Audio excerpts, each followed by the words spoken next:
Hi, my name is Peter Detterline, and this is Night Sky Notebook for July 2021. Let's take a look and see what's happening in the skies above for this month. We begin with the moon phases for July, and we start off with first quarter on July 6.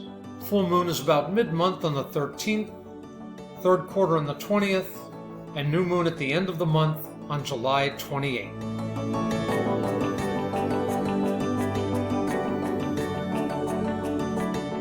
On July 4th this year, Independence Day, it's going to be a great time for fireworks, and also the sun is going to be the farthest from the Earth it is all year.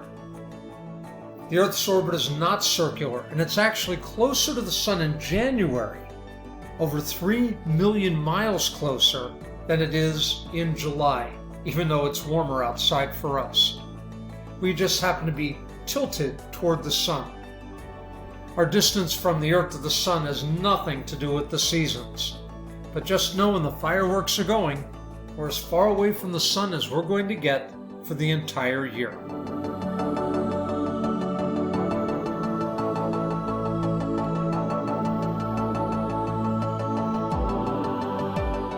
For the rest of the month, we're really going to be looking at the planets and the moon as it drifts by them, and that's going to be the early morning sky. But we start with Saturn, which is coming up a little bit before 11 o'clock p.m. And we'll be able to see the moon just following that on July 15th.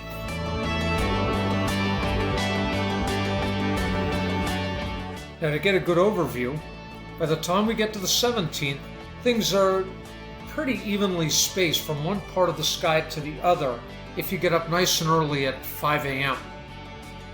So we have Saturn over in the west, and then the moon, Jupiter, Mars, and just coming up in the east, Venus. You can see the dates where the moon will be right next to all of them. It was next to the moon on the 15th for Saturn. It'll reach Jupiter on the 19th, Mars on the 21st, and Venus on the 26th. I want you to pay careful attention as the moon changes its phase, as it reaches each different planet.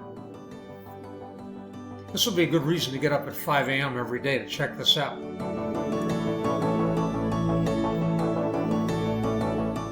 Looking at Jupiter on the 19th and Mars on the 21st, we already see a pretty big difference in moon phase right there.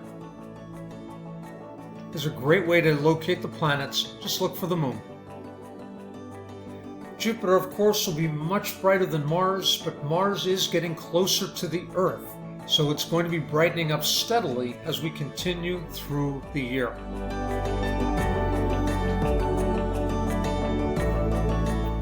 Let's go back to our overview. Saturn, Jupiter, Mars. Look at the thin crescent moon we have now, right between Venus and Mars. Now, if you think about it, it's kind of like looking at our solar system. Well, without the Sun and Mercury. If we just start with Venus, imagine the Earth is where the Moon is, and then Mars, Jupiter, and Saturn. They're all in order. Kind of neat. You take your finger, you can draw a line across them, and you'll find the ecliptic, the path of the Sun. The planets and the Moon have to stay very close to that path. Finally, on the 26th, the Moon catches up to beautiful, brilliant Venus. These are the two brightest objects in the nighttime sky, and they are always a joy to see next to each other. If you have binoculars, definitely check them out. You'll see the beautiful crescent of the moon. But Venus also goes into phases and can have a crescent as well. Check it out. Will it be a crescent on July 26th? Get a pair of binoculars or a small telescope, and you'll get the answer to that. Beautiful to see, well worth getting up to look at this gorgeous sight, and a good way to finish the month. Well, almost. We do have some July meteors. There are a few minor meteor showers through the month, but the big one are the Delta Aquariids, which peak on July 29th. Understandably, they are much better in the southern hemisphere than they are here. They'll be up a lot higher in the sky. but the moon's not going to be a problem for it this year. We're looking at new moon on the 28th, so if you find a nice dark part of the sky, take a look at some of these beautiful July meteors, and that's a tremendous way to end a month that's known for fireworks. That's it for July. Stay with us for our Night Sky Notebook for next month, and in the meantime, you can always check us out online at nightskynotebook.blogspot.com. Until then, keep looking up.